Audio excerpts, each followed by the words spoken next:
시청자 여러분 안녕하십니까? 생생토론 조영호입니다. 지난주 윤석열 대통령이 대전을 찾아 민생 토론회를 열고 과학수도 대전 리모델링을 위한 전폭적인 지원을 약속했습니다. 과연 과학기술계의 반응은 어떨까요?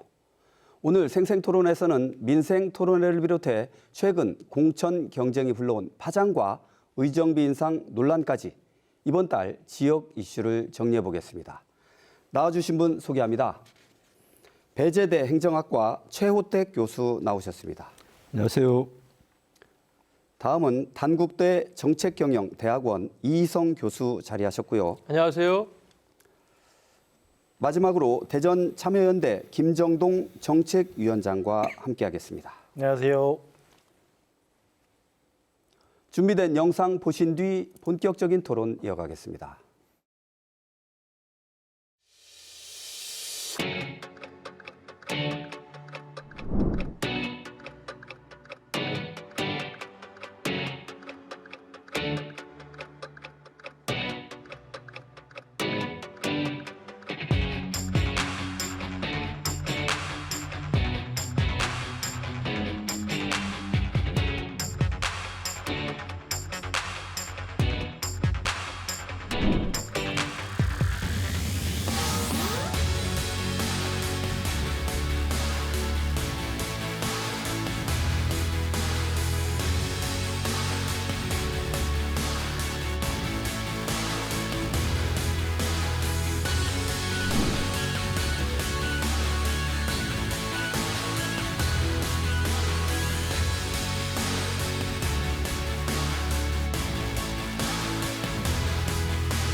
네, 지난주에 윤석열 대통령이 대전을 찾아서 12번째 국민과 함께하는 민생 토론회를 열었지 않습니까?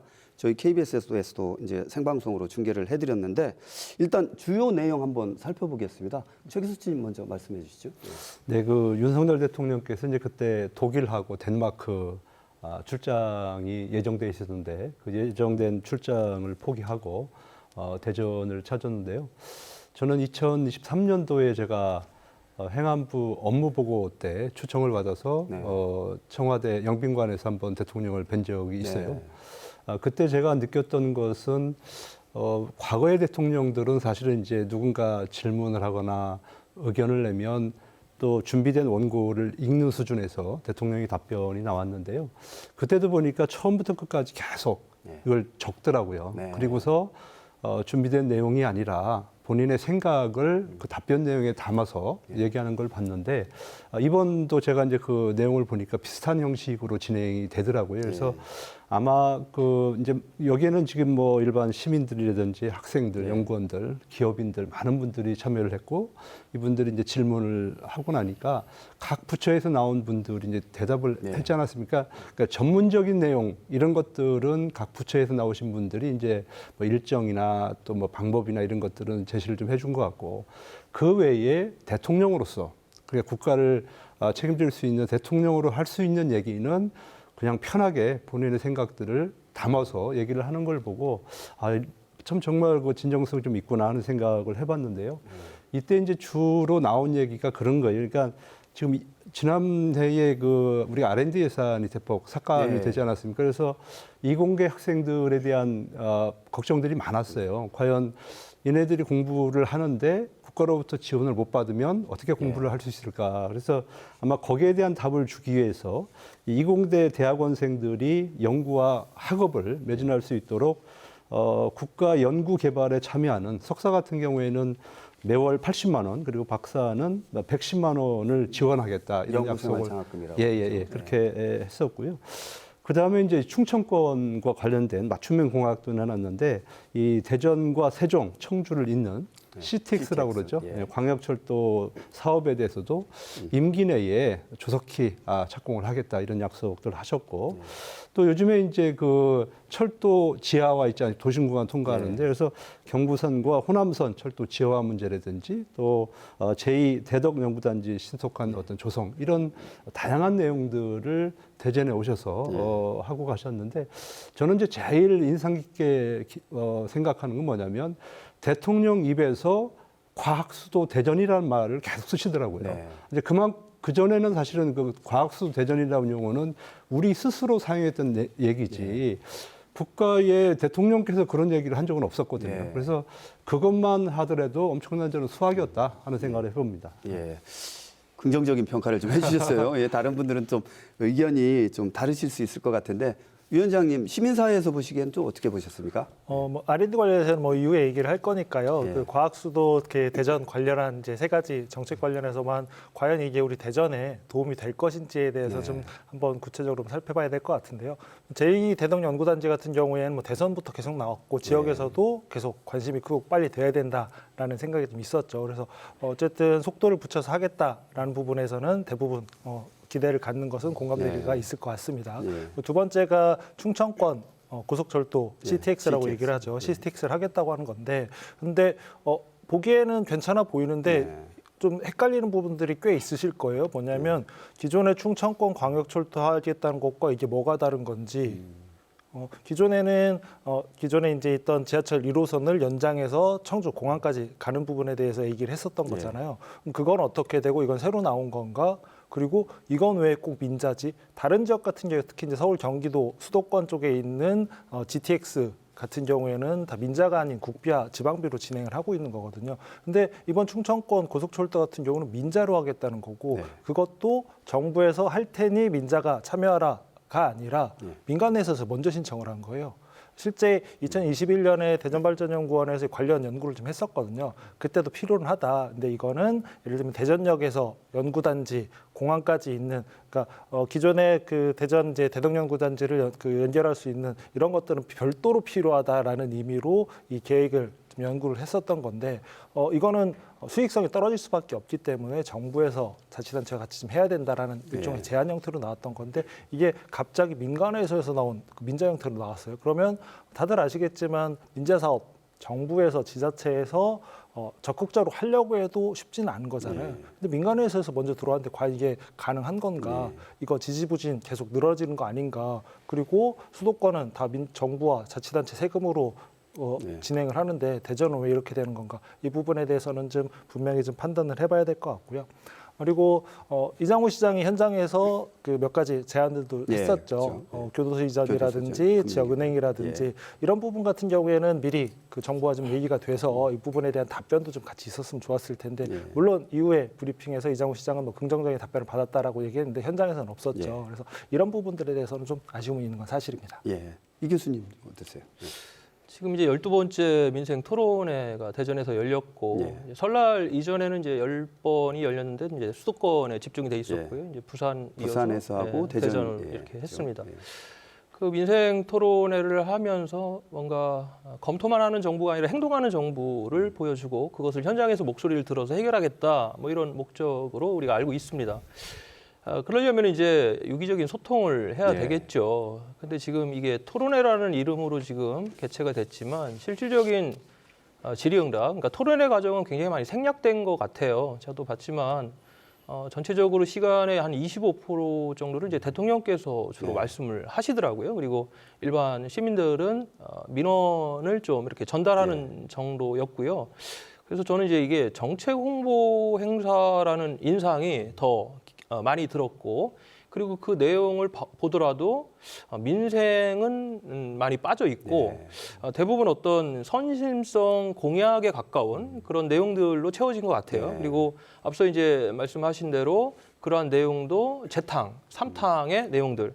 그래서 지금 이제 총선이 불과 50일밖에 남지 않은 시점에서 민생 토론회라는 이름으로 지역을 방문해서 총선에 좀 긍정적인 영향을 주려는 그런 인상을 좀 깊게 받았던 그런 부분이 저는 그렇게 평가하고 싶습니다. 예. 네. 저는 이제 그 이번 토론회를 하면서 처음에 이제 도입 부분에 이제 그런 얘기가 나와요. 뭐냐면 25개 출연연 공공기관 지정을 해제해서 이제 연구 환경을 좀 이렇게 상당히 개선했다라고 하는 얘기를 아주 비중 높게 대통령께서 그 얘기를 다루더라고요.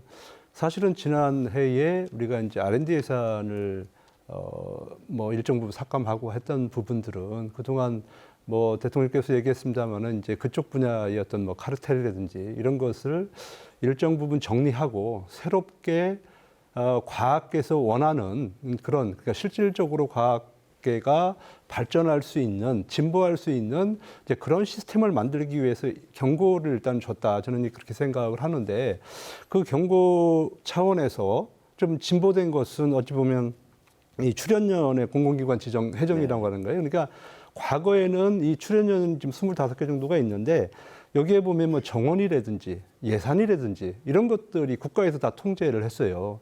그래서 이제 실질적으로 세계적으로 유명한 그런 학자들을 초빙을 해야 되는데 그 규정에 맞춰가지고 초빙을 못 하는 거예요. 그러다 보니까 이제 항상 똑같은 수준에서 성과가 날 수밖에 없는데 이제 이런 벽을 다 허물었다라고 하는 거 이것도 아주 중요한 그런 그 진전이었다는 생각을 해보고 그다음에 이제 사실은 그때 진행했던 그 사무관이 이제 이상 마치겠습니다 이렇게 했는데 그런 대통령께서 딱 가로막고서 그러시잖아요. 여기 대전까지 왔는데 우리 이장우 시장 얘기 좀 들어봐야 되는 거 아니냐. 그래서 이제 그때 뭐 교도소 이전 문제라든지 뭐 여러 가지 또 뭐 투자청이라든지 이런 좀 제안을 하는 거잖아요. 그러니까 이런 게 어떤 의미가 있는가 하면 사실 예전에는 대통령과 직접 이런 얘기를 한 자리가 그렇게 많지가 않았어요. 그렇죠. 근데 지금 대통령이 기회를 주면서 얘기 한번 해봐. 우리가 도와줄 수 있어. 그래서 그때도 답을 하고 이렇게 하지 않습니까? 그래서 이런 것들은 좀 변화된 그런 모습들이 아닌가 저는 그렇게 생각을 하고 있습니다. 저는 이제 그 지금 대전을 과학 수도로 이렇게 말씀을 하시면서 좀 지원하겠다 했는데 지금 대전에서 지금 이 부분에 대해서 민감한 게 R&D 예산 부분하고 그리고 이제 우주항공청에 관련된 부분도 굉장히 민감한 부분 아니겠어요? 또 과학과 관련된 혁신도시 유치에 대한 부분도 중요한데 사실적으로 토론회지만 이러한 것들에 대한 질의를 받고 토론이 좀 될 수 있는 그런 장이 마련돼 있지 않고 좀 더 정부나 대통령께서 발언하기 말씀하신 편한 내용만 가지고 하다 보니까 정말 지역에서 무언가 건의를 드리고 속 시원한 답을 얻어내는 이러한 주제들은 빠져 있다는 게 더 문제고 그리고 지금 앞서 얘기한 내용도 실현 가능성에 대한 구체적인 이야기는 또 나오지 않고 있습니다. 몇몇 사항들은 지금 국비 사업들은 또 예타를 통과해야만 가능한 것이 있고 또 민간에서 운영하는 것들은 민자가 유치가 안 되면 이건 또 무용지물이거든요. 이러한 부분들. 그래서 이러한 구체적인 좀 내용들이 이번에 담겨 있지 않은 게 가장 아쉽습니다. 그 다른 사안 한번 짚어보겠습니다. 그 이날 그 화제가 된 내용이 지금 최 교수님 언급을 해주셨는데 이제 연구생활 장학금 그 내용을 보면 학비나 생활비 걱정을 덜고 학업과 연구에 매진할 수 있도록 이제 이 학생들을 돕겠다. 근데 이제 정작 연구 현장에서 좀 반응이 냉랭했다고 그래요. 좀 어떻게 보셨어요? 말씀하신 것처럼 R&D 예산이 줄어들다 보니까 걱정들도 많고 이제 이후에 연구 어떻게 해야 되냐, 석박사들은 어떻게 해야 되냐라고 해서 여기다 나온 게 연구생활지원금이라고 얘기를 하는데 여기 잘 살펴보면 국가 연구에 참여하는 석박사예요. 쉽게 얘기해서 R&D 예산이 있는 상황에서 연구에 참여해야 돈을 준다는 거잖아요. 근데 연구 예산이 줄었어요.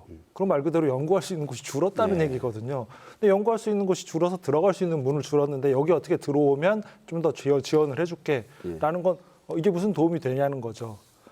기존의 R&D 예산이 있는 상태에서 또는 늘린 상태에서 그 우리나라 이공계 석박사들의 처우가 너무 열악하고 공부하기 어려우니 이 상황에서 추가적으로 하겠다라고 하면 정말 그 과학계에서는 환영할 만한 정책인데 그게 아니라 문은 좁혀놓고 들어올 수 있는 사람 줄여놓고 어떻게든 여기 통과해서 들어오면 조금 더 줄게라고 하니까 현장에서는 좋은 목소리가 안 나온다고 보고요. 이게 이후 이제 사후 브리핑 내용들을 좀 쭉 살펴보면 질의응답에 그런 얘기들이 나와요. 이 연구생활 지원 그 정책 관련해서 2018년에도 이미 카이스트를 중심으로 4개 그 과기원회 진행을 했고 확장을 하겠다고 한 정책이었거든요. 근데 확장이 못 된 건 현장의 반대에 부딪혀서 못 된 거거든요. 그럼 이거 어떻게 할 거냐라고 물어봤더니 협의 좀 해보겠다라는 답이 그 정부에서 나왔다는 거죠. 쉽게 얘기해서 정리가 안 됐다는 거예요. 예산 얼마나 책정됐습니까? 이것도 예산 협의 중입니다. 이성 교수님도 말씀하셨지만 제대로 된 정책이면 추계를 해놓고 그리고 어느 정도 현장과도 협의를 해놓고 발표를 해야 되는데 이런 것들이 없이 나온 정책인데다가 앞에 말씀드린 것처럼 문은 좁히고 실제 연구할 수 있는 곳이 없는데 거기 들어가야 연구생활 지원금을 받을 수 있는 상황을 만들어 놓은 것 자체가 앞뒤가 안 맞다는 비판이 나오는 거죠. 이 교수님 말씀 듣고 최 교수님 그럴까요? 예. 어떻게 보셨어요? 예. 그 지금 대통령께서 언급한 제2연구단지 조성이라든가 충청권 광역철도 건설 그리고 대전 도심철도 지하 이거 지난 20대 대선에 다 공약이었어요. 네. 대선 공약이었고 그거에 따라서 지금 충청 특히 지역에서는 상당히 기대감이 높았던 게 사실이고요. 지금 벌써 이제 2년 가까이 흘렀지 않습니까? 여태 가시적인 성과라고 할 것도 없어요. 뭐 하나 눈에 보이는 것들이 없었는데 다시 민생 토론이라는 그런 어떤 형태를 가지고 또 말씀을 하시는 거예요. 그것도 총선 50일 전에. 이게 어떤 그 우리에게 그 신뢰감을 줄 수 있을지 그 의문입니다. 예. 그 CTX까지 이제 짚어주셨는데 최 교수님 또 공약이라고 하는 것은 사실 이제 그걸 다 할 수 있는 부분은 아니죠. 뭐 우선순위를 따져서 이제 해야 되는 부분이 있는 거고요. 아까 우리 김정동 그 정책위원장 말씀하신 대로 이제 이 국가 연구개발에 참여하는 그 학생들에게 이제 돈을 지원하겠다라고 하는데 어떻게 보면은 좀 제한적으로 이렇게 거기에 선발된 사람만 지원하는 것처럼 되지만.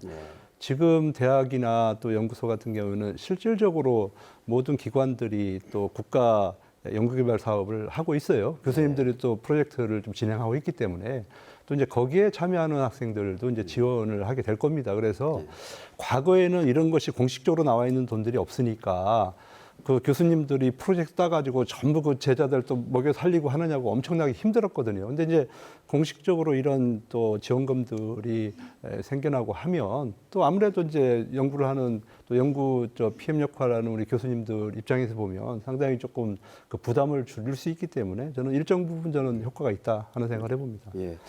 그리고 그날 당시 이제 민생 토론회 이제 이후에 대통령께서 카이스트 졸업식을 이제 방문하셔서 이제 축사 비슷하게 이제 말씀을 하셨는데 이때 돌발 상황이 발생을 했어요. 이제 카이스트 졸업생 가운데 이제 한 분이 그 연구개발 지금 저희가 얘기를 나누는 연구개발 예산 삭감에 대해서 이제 좀 고성을 이제 하면서 하니까 이제 강제로 이제 끌려나가는 경원들에 의해서 이런 돌발 상황이 발생해서 좀 많은 이제 그 말이 있는데 그 카이스트 일부 구성원들을 비롯해서 여러분들이 대통령의 사과도 이제 촉구를 하고 그러셨거든요. 이 과학기술계 이제 챙기겠다고 이제 정부가 이제 했는데 이제 여러 가지 이제 말씀도 나오고 논의 과정이 있어서 이 과연 이 정부와 과학기술계 이 현장의 간극을 좀 좁힐 수 있는 방안이 좀 있을까요? 좀 어떻게 좀 보세요? 예. 카이스트 이제 그 졸업생 건 관련해서는 이전에 이제 전북에서 그 강성희 의원이 끌려나왔던 때에 비교를 하면서 그때 또 문제 제기가 많았었죠. 과한 거 아니냐. 그래서 그때 그 경호처에 분명히 경고를 하고 책임자 문책을 해야 된다는데 그냥 넘어가다 보니 이번에도 비슷한 상황이. 근데 그때 이제 그 강성희 의원이 과했다라고 하는 측은 대통령과 너무 가까이 있었고 그리고 주인공도 그 의원이 아닌 시민이고 이런 것들이었거든요. 근데 이번 같은 경우는 주인공인 졸업생이고 거리도 워낙 멀고 물론 행사를 진행한 와중에 그리고 대통령이 참여한 행사니까 행사 원활한 진행을 위해서 좀 그 자제를 해달라 같이 좀 나가달라 충분히 얘기할 수 있죠. 근데 그게 아니라 경고도 없이 입부터 막고 폭력적으로 끌고 나가는 그 모습을 보는 이공계 학생들 입장에서 이거를 지원을 하겠다는 건지 그리고 일반 시민들 입장에서도 내가 뭐라고 얘기를 하면 내 입을 막겠구나라는 공포를 느꼈을 수밖에 없을 것 같고요.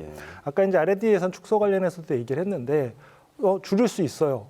국가 경제가 어려워져. IMF 때도 줄였잖아요. 근데 줄이려면 기준이 있어야 된다는 거죠. 현장과 어디가 문제인지, 뭐 카르텔 얘기를 했다면 어디가 카르텔이고 이런 카르텔로 인해서 연구비가 제대로 쓰여지지 못하고 있으니 이렇게 줄이겠다. 조사를 하고 그 결과에 따라서 얘기를 하면 다들 어느 정도 수긍을 하겠죠. 근데 나온 결과 그 과정을 보면 갑작스레 줄여. 6월 28일 날 나왔죠. 작년에. 그래서 줄인 방식이 어디 문제가 있는 곳을 줄이는 방식이 아니라 일괄적으로 10%. 이거는 말 그대로 그냥 줄인 거예요. 현장과 얘기가 하나도 없었다는 거거든요. 그래서 문제 제기를 했었던 거고 이번에 지원책 관련해서도 앞에서 말씀드렸지만 기존의 현장에서 문제가 있다고 해서 확산되지 못한 정책을 그대로 내놨다는 그동안에 이번에도 현장과 얘기 안 됐다는 거거든요. 지원을 하든 삭감을 하든 문제를 해결하든 지원을 하든 어떤 방식이 됐든지 간에 현장의 목소리 말 그대로 정부의 정책 그리고 현장에서 연구하는 교수 그리고 대학원생들과 같이 얘기를 하는 자리를 통해서 결과물을 도출한 다음에 예산 추계도 하고 정책 방향도 정리를 해서 발표를 해야 실제로 현장에서 혼란도 없고 좀 의미 있는 정책이 될 거라는 거죠. 근데 네. 이번에도 똑같이 그런 것 없이 일방적으로 재탕하는 형태의 정책이 네, 나오다 보니 알겠습니다. 문제가 된다는 겁니다. 예, 알겠습니다. 그 최 교수님, 그 카이스트 졸업식에서 발생한 거 돌발 상황 비롯해서 또 하실 말씀이 좀 있으실 네. 것 같아요. 그 이제 졸업식장에 사실 대통령이 졸업식장에 온다라고 하는 것은 그 대학 입장에서는 엄청난 축제예요. 예. 근데 이제 축제 도중에 이제 이런 불미스러운 일이 발생을 했는데, 그러니까 그 행사를 준비하려면 얼마나 학교 측에서는 고생도 하고 했겠습니까? 또 학교 측에서는 또 얻고 싶은 것도 많았을 테고, 네. 대통령 오셨으니까 뭔가 또 제안하고 해서 했을 텐데, 모든 것이 이 한 사건 때문에 사실 묻혀버렸어요. 그러니까 졸업식에 온 의미가 없어진 거예요. 네. 다 여기에 파묻힌 거죠. 근데 이제 내가 이분 이제 대학 입장에서 대학에서 이제 인권도 중요하고 여러 가지가 중요하죠. 학생들이 또 뭐 토론하고 또 질문하고 얼마든지 할 수 있는 부분이 있습니다만은, 근데 이날 이 행동을 한 학생을 보니까 녹색 정의당의 지금 대변인 역할을 네. 하고 있다는 거 아닙니까? 그리고 졸업식장에 들어가기 전에 나 가서 이런 행동 할 테니까 기자들 좀 모아주십시오. 기자들 오십시오. 이게 지금 언론에 다 나온 네, 보도가 사실이잖아요. 됐더라고요. 보도가 예. 됐지 않습니까? 이거는 계획된 행동이에요. 그러니까 졸업식을 망치겠다라고 하는 계획된 행동이지, 저는 그냥 순수하게 R&D 예산을 복원하기 위한 그런 행동이다, 이렇게 저는 보지를 못하는 거고요. 그렇기 때문에 저는 경찰이 됐든 어디가 됐든 철저하게 조사하고, 만약에 배후에 누가 있다면 저는 수사해야 된다 하는 생각을 해봅니다. 예, 알겠습니다. 그 저희가 준비한 이슈가 이제 여러 가지가 있는데 좀 많이 말씀을 해주셔서 좀 속조 좀 한번 내보겠습니다. 그 토론회 이후에 대전시와 이제 동구 등에서는 이제 긍정적인 평가가 나왔어요. 이제 뭐 역지하라든지 CTX. 근데 이제 지금 뭐 이희성 교수님 말씀해 주셨지만 그 민주당에서는 실행 방안이 없는 맹탕 토론회였다, 이런 또 비판도 했거든요.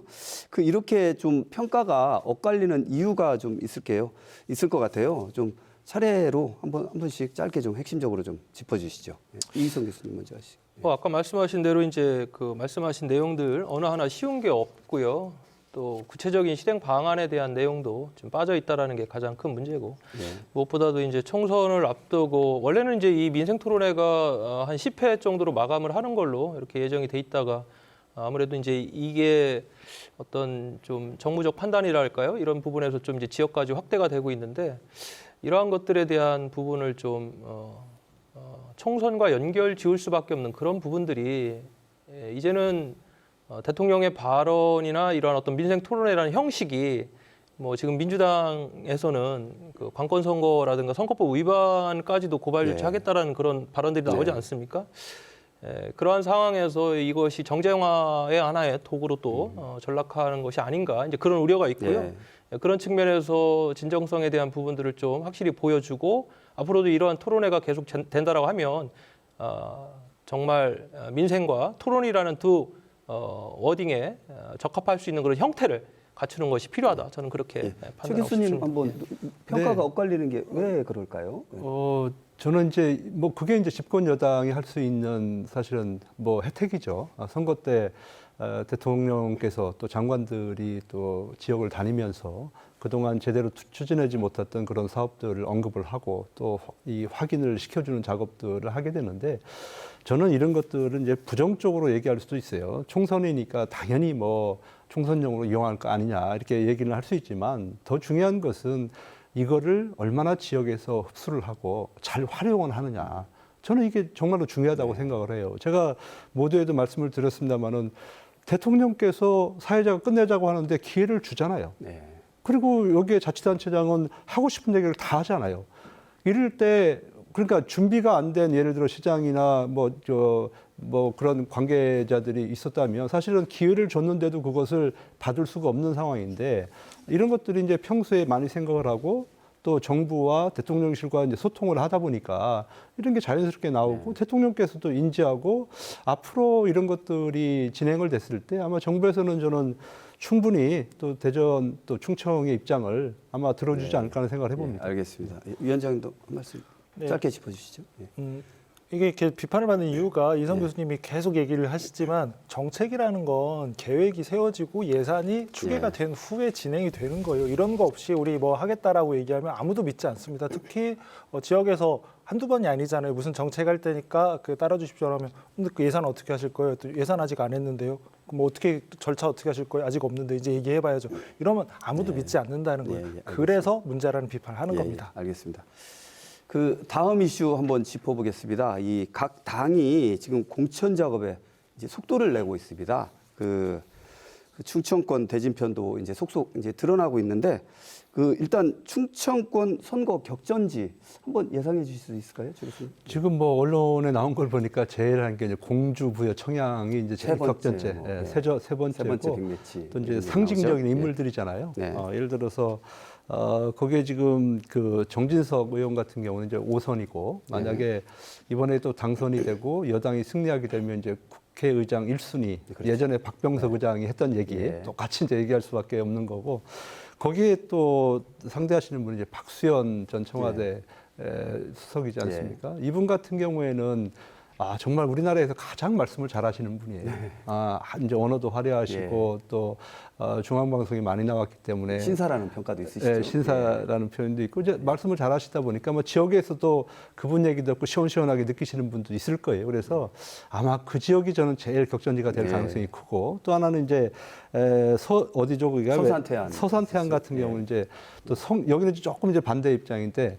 성일종 의원 같은 경우가 그렇잖아요. 말씀 잘하시잖아요. 거기 또 정말 조리 있게 말씀도 잘하시고 또 인지도가 높고 거기에 또 누가 있냐면 이제 조한기 청와대 비서였던 분이 이제 같이 여기도 지금 3번째지 않습니까? 그렇기 때문에 우리가 이제 3-4번 정도는 하는데 4번째 주기는 사실은 주민들이 여러 가지를 따져볼 거란 말이에요. 그래서 이 두 지역은 누가 뭐라고 그래도 이번 총선의 가장 픽 매치가 전개가 될 것이다. 저는 이 생각을 하고 있습니다. 지금 최 교수님께서 이제 충남을 살펴주셨어요. 네.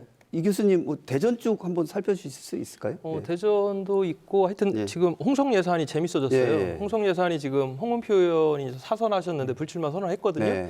그래서 이 강승규 전 수석이 아마 이제 그쪽에 주자로 나올 것 같고 그리고 여기에 이제 대항마로서 지금 양승조 전 도지사가 지금 천안에서 지금 선거운동을 접었습니다.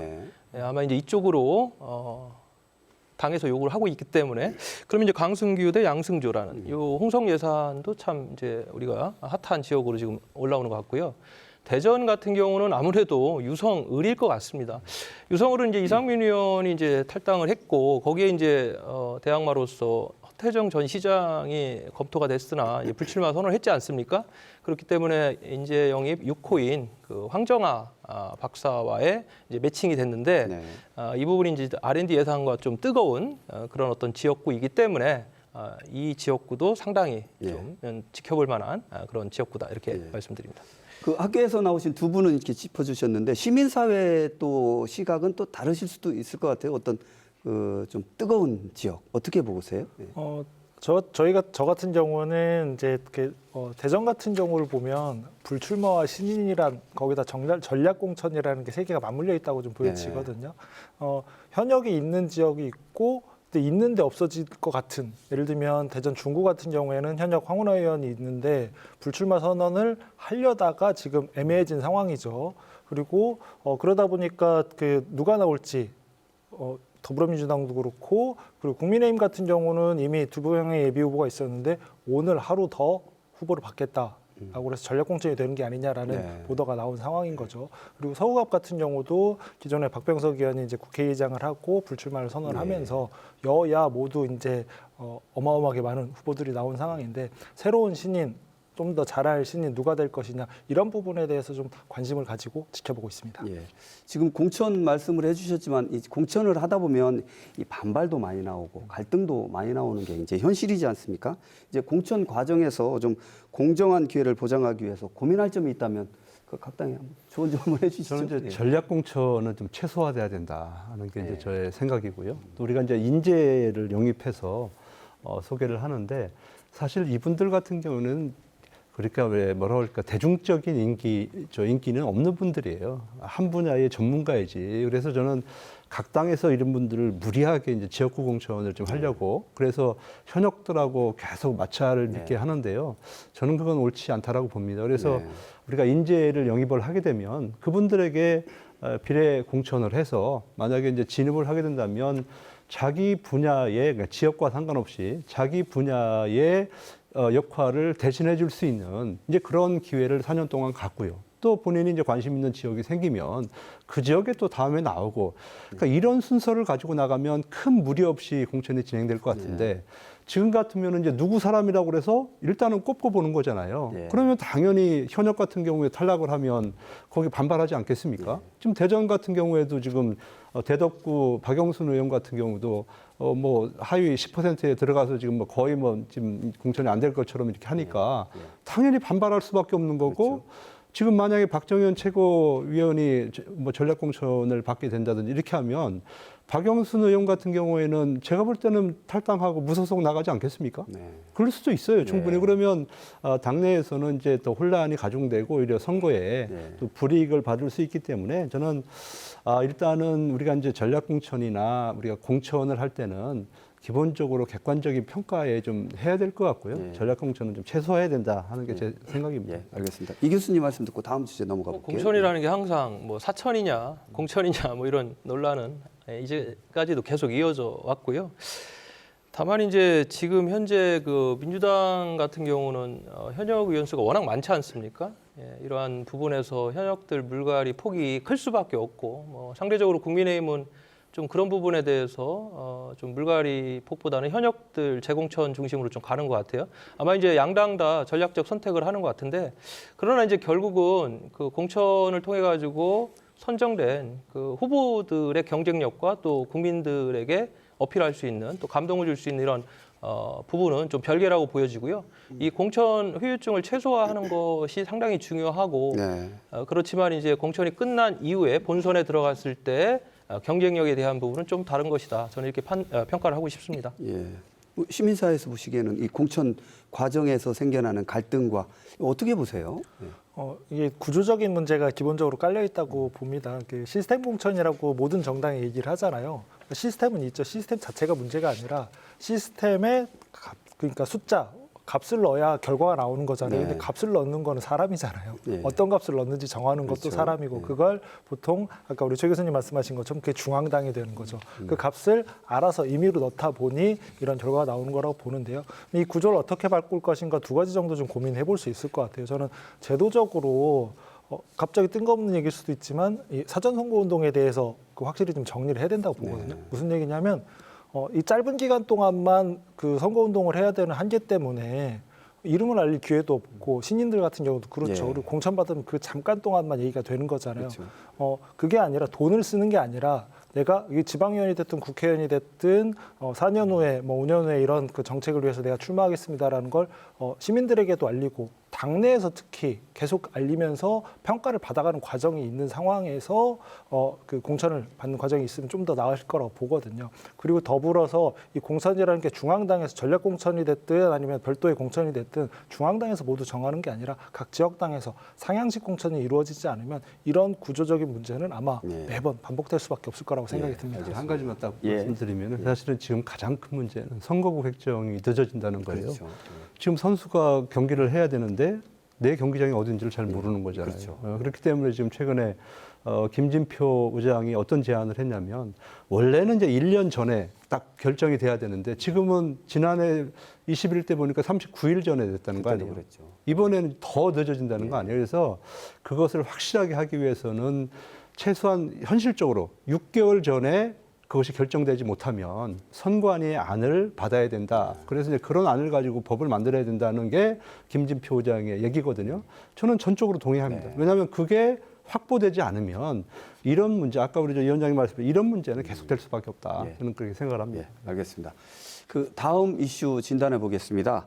그 지방의원 의정비 인상 논란이 이번에도 또 불거졌어요. 이제 대전, 세종, 충남도 의회에서 이제 의정비 인상을 하기 위해서 지금 절차상의 절차를 밟고 있는데 그 공청회를 했고요. 그래서 이 의정 활동비 인상 추진과 관련해서 지역 분위기를 한번 더 짚어봐야 될 게 시민사회에서 우리 참여자치 시민연대에서는 팀까지 있으시잖아요. 의정과 그렇죠. 관련된 어떻게 보세요? 예.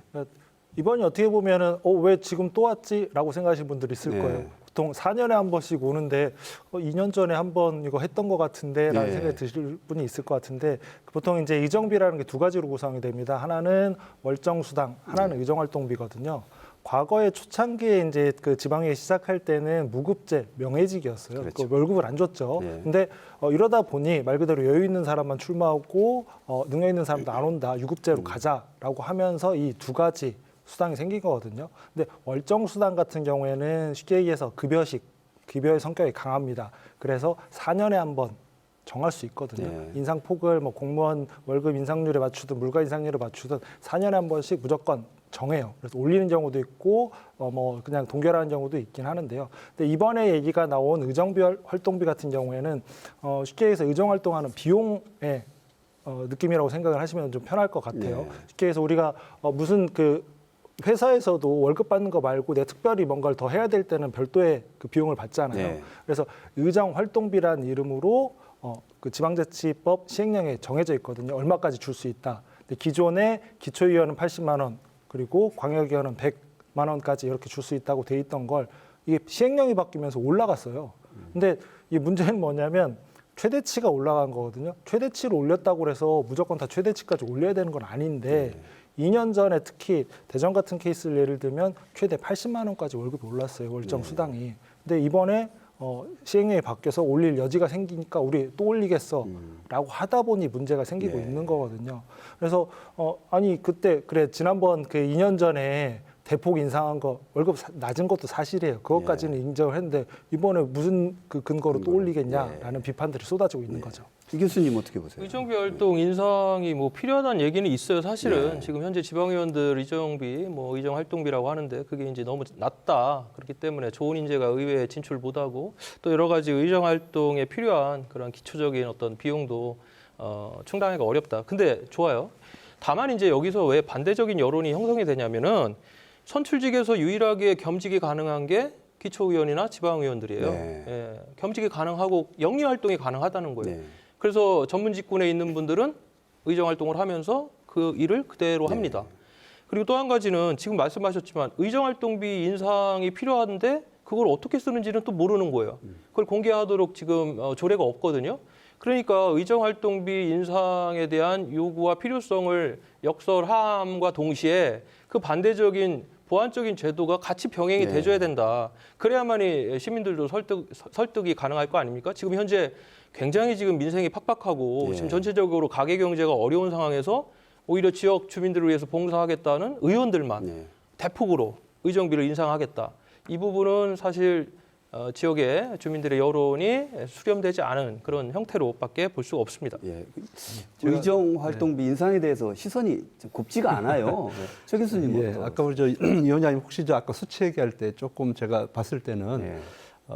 우리가 이제 20년 전에 기초 같은 경우에는 110만 원까지 줄 수 있도록 시행령에 나와 있고요. 그다음에 이제 광역 같은 경우는 150만 원까지 줄 수 있도록 이렇게 되어 있는데 그것이 이제 지난해 말에 어떻게 개정이 됐는가 하면 기초는 이제 150만 원까지 그리고 광역은 200만 원까지 해서 약 한 30% 정도를 올릴 수 있도록 되어 있는데 우리가 조금 이제 오해를 하지 말아야 될 게 뭐냐면 이게 이제 20년 동안 사실은 이 의정활동비가 이제 그 동결이 되다 보니까 이 의정활동비라고 하는 것은 뭐냐면 이제 자료 수집하는 데 쓰는 돈하고 그다음에 뭐 연구비, 보조활동비 뭐 여기에 지금 들어가는 거거든요.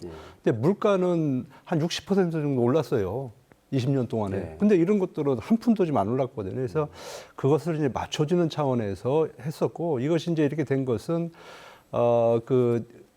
그냥 그 시도의회 의장단 협의회가 있고 또 시군 자치구의 의장단 협의가 있는데 이 내용을 계속적으로 제기를 했었어요. 행안부에도 얘기하고 또 국회에도 얘기하고 대통령께도 건의하고 이렇게 해서 작년에 이제 이것이 반영이 돼서 이렇게 된 건데 저도 이제 토론회를 뭐 초청을 받아 가봅니다. 가보는데 사실 이번 같은 경우에는 감정적으로는 왜 또 올려? 지난번에 뭐 엄청 올렸는데 왜 또 올려야 돼? 이런 얘기를 하는 분들이 있는데 실제 토론회를 그러면 네가 나와서 반대 의견 좀 내줄 수 있어?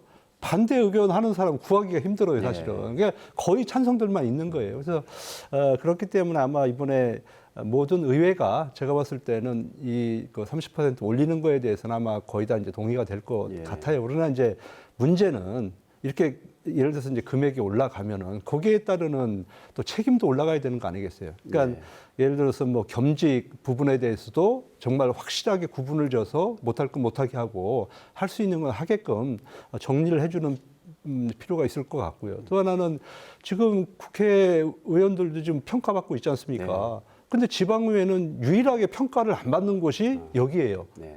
예, 그냥 여기는 뭐냐면 우리가 2006년도에 이게 이제 무보수 명예직에서 이제 이 소외계하는 그 월정비를 받으면서 어떻게 됐냐면 정당 공천제가 거기에 결합이 돼 버렸거든요. 그러니까 공천을 받는 것이 평가를 받아서 주민들에게 좋은 의견을 가지고 있는 분들이 공천을 받는 게 아니라 대부분이 이제 당협위원장 마음에 들면 낙점해서 이제 공천받는 시스템으로 되어 있거든요. 지금 지방의원들 어디 가 계시는 줄 아세요? 전부 지금 현장에 나가 있지 않습니까? 아침마다 이거 피켓 들고 옆에서 앉아가지고 하고 있잖아요. 그렇기 때문에 저는 이제 이런 문제들도 우리가 좀 차제에 올려주는 만큼 우리가 또 개선할 걸 찾아야 된다 하는 생각을 해봅니다. 알겠습니다. 그 의정활동비 인상 얘기가 나오면 같이 따라 나오는 얘기가 이제 의원들의 자질 논란이에요. 당별로 의원들 간 이 갈등도 많고 그 이런 말씀 드려서 죄송하지만 좀 추태를 부리는 의원들도 일부 있어서 저희가 보도도 여러 차례 해드린 적이 있거든요. 그 지방의원의 어떤 발전 과제랄까요? 좀 어떻게 하면 지방의회가 좀 발전할 수 있을지 한번 좀 제시 좀 해주시죠, 위원장님. 예. 일단 이제 최 교수님 말씀하신 것처럼 지금은 정당 공천제잖아요. 무소속 출마는 할 수 있지만 현실적으로 거의 불가능한 상황이거든요, 당선은. 그러면 정당에서 일단 책임지는 시스템을 만들어야죠. 자기네 그 공천을 해서 당선이 된 의원들이 제대로 활동을 못하면 징계도 해야 되고 출당도 시키는 그런 부분도 필요하고 그것만 할 게 아니라 제대로 된 의원이 공천을 받을 수 있도록 그 당내에서 인재들을 계속 그 끌어올리는 시스템도 당에서는 만들어야 될 거라고 보고요. 그리고 의회 차원에서도 의원 혼자서 모든 뭐 자료도 많고 쉽게 얘기해서 그 시청 공무원 숫자랑 의회 의원 숫자랑 비교하면 비교가 안 되잖아요. 네. 그 100배 차이가 넘잖아요. 그걸 다 볼 수 없거든요. 그러면 의원들이 그 의원 활동을 할 수, 의정 활동을 할 수 있도록 정책 보좌 기능을 좀 더 강화할 필요는 있다는 거죠. 물론 이번에도 강화는 됐거든요. 근데 추가적으로 지원을 해주면서 비판할 부분 비판하고 그런 구조를 좀 만드는 거는 분명히 필요하다고 보여집니다. 이 교수님 지방의회 발전 과제 어떻게 보세요? 자질에 대한 부분들 때문에 시민들한테 계속 이제 그 비판을 받는데요. 이게 너무 제 식구 감싸기가 많은 것 같아요. 예. 뭐 윤리위원회도 있고 또 서로 당 간의 그런 문제를 해결하는 자정 능력도 있지만 실제 이제 그 문제가 불거지면은 자기 당의 의원은 그렇게 하지 않거든요. 타 당의 의원들은 두세 배 더 큰 저기를 푸시를 가하지만 결국은 이게 이제 중앙 정치의 그런 어떤 양당의 그 분열된 모습들이 그대로 지방 정부에 내려오면서 그런 현상들이 일어나지 않는가 그런 생각이 좀 듭니다. 그래서 이제 지방자치 시대에 맞게끔 지방의원들도 뭔가 이제 독립된 형태의 지방 의정을 펼 수 있는 그런 제도가 좀 마련돼야 되지 않나 싶습니다. 예. 네. 최 교수님 어떻게 네, 보세요? 저는 제일 먼저 해야 되는 것이 가장 큰 문제가 사실 정당 공천제 문제예요. 그래서 최소한 기초 정도는 정당 공천제를 우리나라의 정치가 일정 부분 성숙될 때까지는 좀 폐지하는 것이 맞지 않을까 하는 생각을 좀 해보고요. 또 하나는 지금 의회에서 지금 연수를 하고 있는데 그 연수들이 제대로 안 되고 있어요. 그래서 체계적으로 이 연수를 할 수 있도록 서로 좀 노력하는 모습이 좀 필요하겠다 하는 생각을 하고 지금 지방의회에서 요구하는 게 크게 두 가지예요. 하나가 뭐냐면 지방의회법을 제정해야 된다라고 해서 이제 그걸 지금 요구를 하나 하고 있고 또 하나는 이제 지난번 지방자치법 전부 개정안이 통과가 되면서 인사권은 일정 부분 의회로 넘어왔어요. 그러나 이제 조직권이 안 넘어왔거든요. 그러니까 이런 문제들도 사실은 이제 행안부에서 같이 좀 논의를 통해서 확실하게 넘겨줄 건 넘겨주고 또 스스로 할 수 있는 부분들은 역량을 키울 수 있는 그런 지원도 좀 필요하지 않을까 하는 생각을 해봅니다. 예. 시민사회에서 보시기에 또 지방의회의 어떤 발전, 그 어떤 건전성 확보할 수 있는 방안을 또 뭐 제시해 줄 수 있는 말씀이 좀 있을까요? 일상적으로 이렇게 시민들이 이렇게 의회에 관심을 가질 필요 많이 있거든요. 그 국회의원 이름은 알잖아요. 지역구 이름은 지역구 국회의원. 근데 그 대부분 이제 여쭤보면 지역구 시의원, 구의원 이름은 잘 모르십니다. 근데 중요한 건 시의원, 구의원이 안 중요한 게 아니거든요. 하다못해 그 우리 생활 불편 아니면 우리 동네 어떻게 바뀌었으면 좋겠다 이런 걸 문의하고 제안하고 활용하는 게 시의원, 구의원이거든요. 어떻게 보면 시민들 입장에서도 적극적으로 시의원, 구의원을 활용할 방안을 좀 찾는 게 좀 필요하다고 보고요. 그리고 그런 자리에 의원들도 좀 적극적으로 참여하는 것도 필요하다고 생각을 합니다. 이 교수님 뭐 제언이랄까요? 뭐 어떤 게 좀 있을까요? 추가적으로. 뭐 지금 뭐 두 분이 다 말씀해 제도적인 주셨죠. 문제라든가 인식의 전환 문제 다 말씀을 해주셨는데 앞으로 이제 또 선거가 앞으로 다가오지 않습니까? 이런 어떤 제도적 기반을 토대로 정말 좋은 분들이 지방의회에 진출했으면 좋겠다 이런 생각 좀 가져봅니다. 네. 알겠습니다. 열띤 토론 감사합니다. 토론을 마무리할 시간입니다. 요즘 총선을 앞두고 당 지도부와 예비 후보들의 민생 챙기기 홍보가 자주 등장하는 중입니다. 말로만 외치는 구호가 아니라 지역민들이 체감할 수 있는 실질적인 공약들이 많이 발굴되길 바랍니다. 준비한 세 분 모두 수고하셨고요. 시청해주신 여러분 고맙습니다.